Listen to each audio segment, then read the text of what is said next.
So here are the top 3 reasons why adding hand depth to your backswing is a good idea. Number one, it allows you to swing from the inside a lot easier.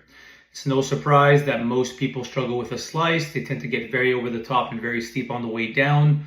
All else being equal, the further back your hands are at the top of the backswing, the easier it is to keep the club behind you on the way down so that we can move the path a little bit more from the inside. Either that means they're going to create a little bit more draw bias or just in general less of a fade curve. This can be really favorable for the everyday golfer.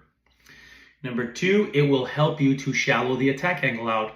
Again, if nothing else changes in the golf swing, your hands get more behind you. This actually will lower the club to the ground sooner, so you will actually move the low point back a little bit.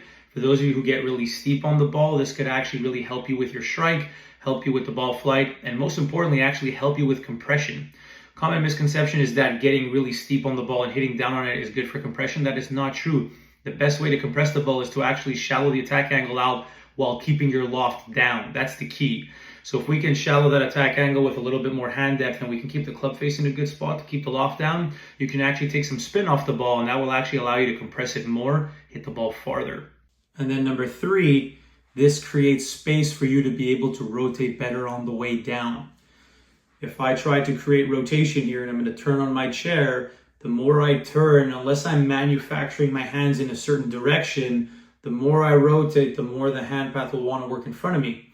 Well, if I do not have enough hand depth at the top of my backswing, and then I try to create rotation, my hands are going to get too far out in front of me, the club's going to come down too steep, I'm either going to struggle with my strike, with my ball flight, or I'm going to create some sort of stalling reaction at the bottom to offset that environment.